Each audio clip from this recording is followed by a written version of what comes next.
నమస్కారం అండి. నా పేరు డాక్టర్ ప్రవీణ్. సో, ఈ సీజన్‌లో మనకు వచ్చే జ్వరాలేంటి? వీటి గురించి కొన్ని విషయాలు తెలుసుకుందాం. నార్మల్‌గా మనకి జ్వరం రాగానే చాలామంది వెళ్లి డైరెక్ట్‌గా ఒక ఎజిథ్రోమైసిన్ టాబ్లెట్ అనేది వేసేసుకుంటా ఉంటారు. ఏ చిన్న జలుబు, దగ్గు వచ్చినా ఆ జలుబుకి, దగ్గుకి ఏమాత్రం సంబంధం లేని, అవసరం లేని మందు ఎజిథ్రోమైసిన్. ఈ ఎజిథ్రోమైసిన్‌ని లెఫ్ట్, రైట్, సెంటర్ మీరు యాంటీబయాటిక్‌లా కాకుండా ఒక పిప్పర్‌మెంట్ బిళ్ళలా వాడేస్తా ఉంటారు. ఎజిథ్రోమైసిన్ అసలు ఈ టాబ్లెట్ ఏంటి? అసలు ఎటువంటి జ్వరాలకి దీన్ని వాడతాము? అసలు ఈ యాంటీబయాటిక్స్ అనేవి మనకు అవసరమా? వీటిని ఎందుకు వాడాలి? కొన్ని విషయాలు తెలుసుకుందాం. నార్మల్‌గా మనకి చలికాలంలో, వర్షాకాలంలో సర్వసాధారణంగా మనకి ఫ్లూ అనేది వస్తా ఉంటుంది. ఫ్లూ అంటే ఏం లేదండి. ఇన్‌ఫ్లుయెన్జా వైరస్ వల్ల వచ్చేదాన్ని మనం ఫ్లూ అంటాం. ఈ ఫ్లూ అంటే ఏంటంటే మనకి దగ్గు, జలుబు, గొంతు నొప్పి, తలనొప్పి ఇలాంటివన్నీ జ్వరం ఇలాంటివన్నీ వచ్చి ఒక 5, 6 రోజులుండి తగ్గిపోతాయి. ఇదొకటే కాకుండా మనకి ఫ్లూ లాగా రకరకాల వైరస్‌లు ఉన్నాయన్నమాట. కరోనా వైరస్ అని, రైనో వైరస్ అని ఇలాంటి వైరస్‌లు కూడా మనకి ఫ్లూ లాంటి సింప్టమ్సే మనకిస్తాయి. కానీ కొంతమందిలో దగ్గు, జలుబు, జ్వరం వీటితో పాటు కొంతమందికి లూజ్ మోషన్స్ ఉండడం, కొంతమందికి విపరీతమైన ఒళ్ళు నొప్పులుండడం, కొంతమందికి విపరీతమైన జ్వరం రావడము, ఇవన్నీ రకరకాల వైరస్‌ల వల్ల అవుతా ఉంటుందనమాట. ఇదొకటే కాకుండా ఫ్లూ లోపల కూడా రకరకాల స్ట్రెయిన్స్ ఉంటాయండి. దాంట్లో వచ్చేదే మనం సర్వసాధారణంగా వినే స్వైన్ ఫ్లూ. ఇది 2010లో పెద్ద పాండమిక్ లాగా వచ్చింది. అండ్ ఆ టైంలో చాలామంది ప్రజలు వారు ప్రాణాలు గూడా కోల్పోయారు ఆ టైంలో. సో, స్వైన్ ఫ్లూ అప్పటి నుంచి అందరికీ వాడుకలో ఉంది. ఆ తర్వాత అందరూ కోవిడ్‌ని చూసారు. కోవిడ్ వైరస్ వల్ల గూడా మనకి సిమిలర్ ఫ్లూ వైరస్ లాగా ఉండే సింప్టమ్సే మనకి దగ్గు, జలుబు, ఒళ్ళు నొప్పులు ఇలాంటివన్నీ ఉంటాయన్నమాట.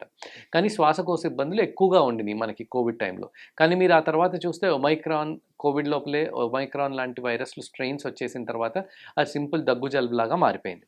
సో, ఇక్కడ మనం గుర్తుంచుకోవాల్సిన విషయం ఏంటంటే దగ్గు, జలుబు వచ్చింది అంటే 99% ఇయన్నీ వైరల్ ఫీవర్‌లనమాట. వైరల్ జ్వరాలు. ఈ వైరల్ జ్వరాలకి అందరూ ఎజిథ్రోమైసిన్ అనే టాబ్లెట్‌ని వాడేస్తా ఉంటారు. ఎజిథ్రోమైసిన్ అనేది ఒక చాలా పవర్‌ఫుల్ యాంటీబయాటిక్ అండి.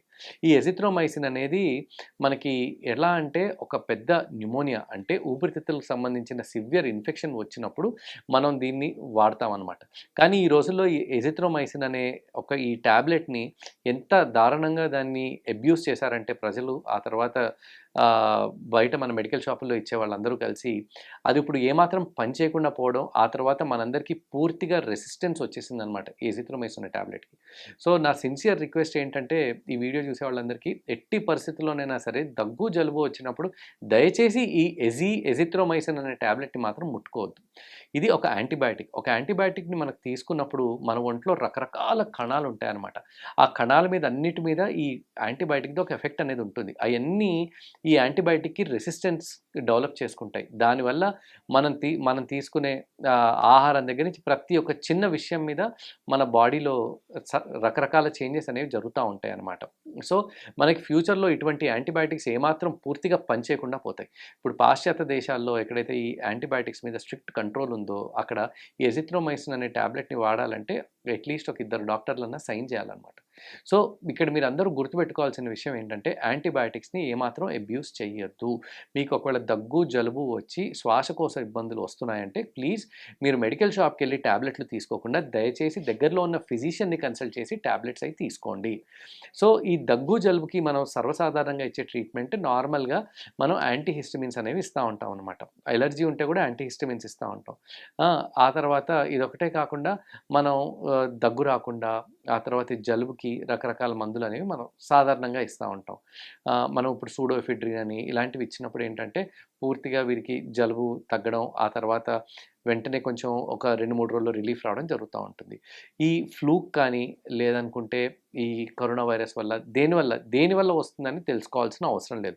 కేవలం దీర్ఘకాలికంగా రకరకాల వ్యాధులతో బాధపడుతున్నారు. అంటే దీర్ఘకాలికంగా డయాబెటీస్, దీర్ఘకాలికంగా క్యాన్సర్‌లు లేదనుకుంటే ఇంకేమన్నా శ్వాసకోశ ఇబ్బందులు, సీఓపీడీ పేషెంట్స్, ఎప్పటినుంచో ఆస్తమా ఉన్న పేషెంట్స్ వీళ్ళ లోపల విపరీతమైన జ్వరం, ఆ తర్వాత గాలి తీసుకోవడానికి కష్టపడుతున్నారంటే అప్పుడు మాత్రం వెంటనే డాక్టర్‌ని కన్సల్ట్ చేయాలి. లేకపోతే సాధారణ ప్రజలు సింపుల్‌గా పారాసెటమాల్ తీసుకోవడం, ఒక సింపుల్ సెట్రిజిన్ టాబ్లెట్‌ని తీసుకొని 4 రోజులు రెస్ట్ తీసుకుంటే ఆటోమేటిక్‌గా ఈ దగ్గులు, జలుబులు అన్నీ తగ్గిపోతాయి. ఎప్పుడైతే మీకు అంటే మీరు దగ్గినప్పుడు వచ్చే ఫ్లెమ్ ఏదైతే ఉంటుందో అది thick green colour, dark yellowish colour, ఎర్రగా ఇలా పడుతున్నప్పుడు అప్పుడు మీకు యాంటీబయాటిక్స్ అవసరం పడే అవకాశం ఉంది. అది కూడా మీరు సొంతంగా తీసుకోవడానికి సొంతంగా తీసుకోకూడదు. మీరు ఖచ్చితంగా ఫిజిషియన్‌ని కన్సల్ట్ చేస్తే ఏ రకమైన యాంటీబయాటిక్ దీనికి అవసరం పడుతుంది అని చెప్పి వారు ఒకసారి ఎగ్జామిన్ చేసి, అవసరమైతే టెస్టులు చేసి నిర్ధారించి యాంటీబయాటిక్ వేసుకోవాలి. ఈ యాంటీబయాటిక్స్ ఎప్పుడు అవసరం పడతాయంటే మనకు వైరల్ జ్వరాలు వచ్చి తగ్గేటప్పుడు, అప్పుడప్పుడు దీర్ఘకాలికంగా ప్రాబ్లమ్స్‌తో బాధపడుతున్న వారికి సెకండరీ బ్యాక్టీరియల్ ఇన్ఫెక్షన్ వచ్చే అవకాశాలు ఉంటాయన్నమాట. అప్పుడు మాత్రమే మనం యాంటీబయాటిక్స్‌ని ఉపయోగించాలి. అవసరం లేకుండా యాంటీబయాటిక్స్‌ని ఉపయోగించడం వల్ల మనకి బాడీలో రకరకాల ప్రాబ్లమ్స్ వస్తాయి నేను ఇందాక చెప్పినట్టు. సో ఎట్టి పరిస్థితుల్లోనూ యాంటీబయాటిక్స్‌ని ఓవర్ ద కౌంటర్ అంటే మెడికల్ షాపుల్లో డాక్టర్ ప్రిస్క్రిప్షన్ లేకుండా కొనొద్దు. మెడికల్ షాప్ వారు ఇవ్వద్దు కూడా. ఓకే. సో ఈ సీజనల్ జ్వరాల్లో మనం సాధారణంగా నేను ఇందాక చెప్పినట్టు ఫ్లూ జ్వరము, కరోనా వైరస్ వల్ల లేకపోతే మనకి రైనో వైరస్ వల్ల లేకపోతే ఎంటరో వైరస్ వల్ల రకరకాల వాటి వల్ల రావచ్చు. సో ఫ్లూకి కేవలం దగ్గు, జలుబు, జ్వరము, ఒళ్ళు నొప్పులు ఇలాంటివి ఉంటాయి. 4 రోజుల్లో కూడా మీకు ఒకవేళ తగ్గట్లేదు ఇయన్నీ ఇంకా పెరుగుతున్నాయి సింప్టమ్స్ అంటే మాత్రమే వెంటనే ఫిజిషియన్‌ని కన్సల్ట్ చేయండి. ఇవి కాకుండా మనకి రెగ్యులర్‌గా సీజన్‌లో అప్పుడప్పుడు చూసేటప్పుడు ఈ జ్వరాలతో పాటు మనకి విపరీతంగా లూజ్ మోషన్స్, కడుపులో నొప్పి రావడము, ఓకే. లేదంటే రేర్‌గా టైఫాయిడ్ జ్వరాలు ఇవి కూడా చూస్తూ ఉంటాం. సో ఇలాంటి వాటికి మాత్రం ఖచ్చితంగా మనం టెస్ట్ చేసి నిర్ధారించుకోవాల్సిన అవసరం ఉంటుంది. ఎవరికైనా సరే వాంతులు, విపరీతమైన ఈ లూజ్ మోషన్స్ లాంటివి జరిగితే మీరు ఇంట్లో ఉండి టైం వేస్ట్ చేయొద్దు. వీరికి వెంటనే ఐవీ ఫ్లూయిడ్స్ ఎక్కించాల్సిన అవసరం ఉంటుందన్నమాట. టైఫాయిడ్ జ్వరానికి కూడా రెగ్యులర్ మందులు పనిచేయవు. వాటికి మంచి యాంటీబయాటిక్స్, వాటికి సెన్సిటివ్ యాంటీబయాటిక్స్ పెట్టాల్సిన అవసరం ఉంటుంది. సో ఈ టైఫాయిడ్ లాంటి జ్వరాలు లేదంటే మీకు ఒకవేళ లూజ్ మోషన్స్, వామిటింగ్స్ ఇలాంటివి ఉంటే మాత్రం వెంటనే డాక్టర్‌ని కన్సల్ట్ చేసి సరైన ట్రీట్మెంట్ తీసుకోండి. And for more videos, please subscribe to iDream. Please subscribe to iDream. Please subscribe iDream. And please subscribe to iDream. For more videos, subscribe to iDream.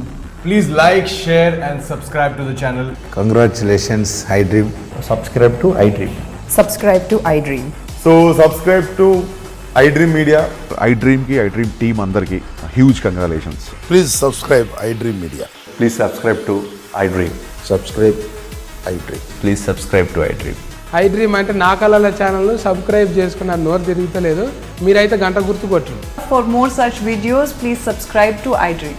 Subscribe to iDream. Please subscribe to iDream. Please subscribe iDream Media. Please do subscribe to iDream. Please subscribe to iDream Media. For best entertainment and information, please subscribe iDream. And don't forget to subscribe to iDream.